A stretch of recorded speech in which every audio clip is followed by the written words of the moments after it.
রেমা কালেঙ্গা আমাদের দেশের সুন্দরবনের পরে সবচেয়ে বড় প্রাকৃতিক বনভূমি। এটি সংরক্ষিত আর বন্য প্রাণীদের জন্য দেশের দ্বিতীয় বৃহত্তম অভয়ারণ্য। হবিগঞ্জ জেলার চুনারুঘাট উপজেলায় এই বন ভারতের ত্রিপুরা সীমান্তের নিকট অবস্থিত।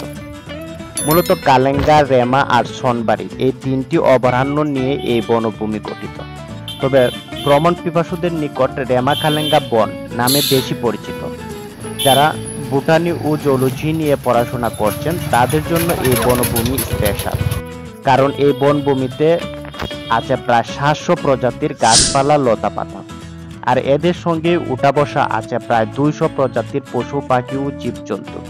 তবে এর মধ্যে উল্লেখযোগ্য প্রাণী যে কেউ গেলে যাদের চোখে পড়বে প্রথমে সেটা হচ্ছে উল্টো লেজি বানর, লাল বানর, এবং খুবই আকর্ষণীয় এবং সুন্দর যে প্রাণীটি এটা হচ্ছে লজ্জাবতী বানর।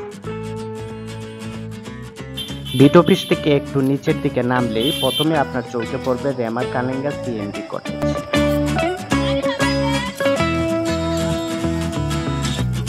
মাটি থেকে অনেকটা উপরে এই কটেজটি নির্মাণ করা হয়েছে, কারণ বিভিন্ন জীবজন্তুর ভয় রয়েছে। আমরা একটু ভিতরে গিয়ে দেখি সেই কটেজটি কিভাবে বা কি কি ফার্নিচার রয়েছে। তো এখানকার আসবাবপত্র বা ফার্নিচারগুলো বেশ গোছালো ছিল। পাশে একটা রুম আমরা দিয়েছিলাম, যে রুমটা তুলে দেখলাম যে মাশাআল্লাহ খুব সুন্দর জিনিসপত্র। আর পাশে একটি বিছানা আছে, সোফা রয়েছে, আর দুই পাশে দুটি জানালা রয়েছে। আর সেই জিনিসটা খুবই ভালো যে জানালা দিয়ে দক্ষিণা বাতাস আপনার রুমে খুব সহজেই প্রবেশ করতে পারবে। কটেজের বাইরে খোলামেলা একটি মাঠ রয়েছে, তবে মাঠটি আমার কাছে কেন যেন শুকনো শুকনো মনে হচ্ছে। বর্তমানে চৈত্র মাস, গরমের সময়, সবকিছু গাছের লতা পাতা সবকিছুই শুকিয়ে গেছে। আর সবচেয়ে মজার বিষয় হচ্ছে কি, রাতের বেলা যদি বিভিন্ন পাখির কিচিরমিচির শব্দ শুনে আপনি রাত কাটাতে চান তাহলে এই খোলা জায়গায় আপনি তাঁবু ব্যবহার করতে পারেন। তাঁবু ব্যবহার করে রাত কাটানোর মতো সুযোগ সুবিধা এখানের মধ্যে বেশ রয়েছে। আপনারা চাইলে এখানের মধ্যে সুন্দর এবং চমৎকার একটি রাত কাটাতে পারেন।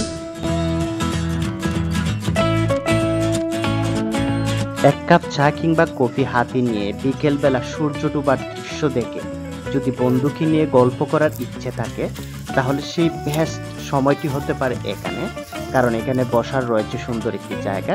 এখানে বসে আপনি আপনার প্রিয় বন্ধুদের সাথে আড্ডা দিতে পারবেন।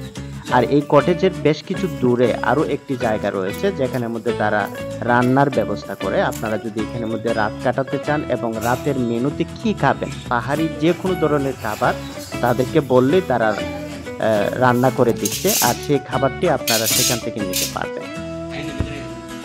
আমাদের প্ল্যান ছিল একটু অন্যরকম, খোলামেলা আকাশের নিচে কোনো এক জায়গায় বসে আমরা আমাদের দুপুরের খাবার খাবো।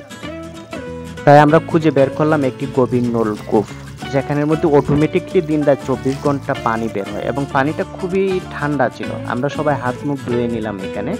এখানে মধ্যে দেখতে পাচ্ছেন দুই পাশেই খুব বড় বড় টিলা রয়েছে, প্রচুর গাছপালা রয়েছে এখানের মধ্যে। আর সেই গাছপালার ঠিক মাঝখানেই আমাদের টিম যারা এখানের মধ্যে বসেছেন। আমরা নিচে বিছানা চাদর রেখে আমাদের খাবার পরিবেশন করা শুরু করে দিয়েছি।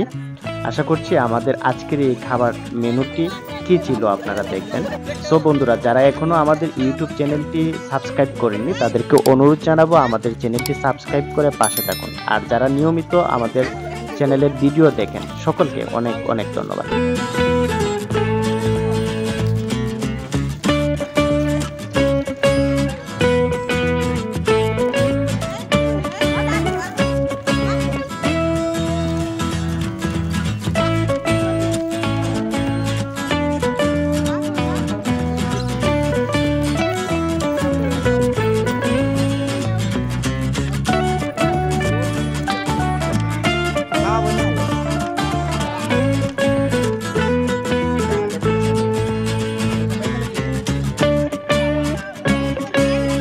খাওয়া দাওয়া শেষ করে আমরা বিকেলের পাহাড়ের সেই দৃশ্যটি উপভোগ করলাম এবং দেখি সূর্যটা অনেকটা লাল হয়ে আসছে, তাই আমরা চলে যাচ্ছি।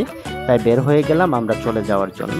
সো দর্শক, যদি ঢাকা বা বিভিন্ন প্রান্ত থেকে কেউ আসেন তাহলে এই রেমা কালেঙ্গা সিএমবি কটেজে উঠতে পারেন।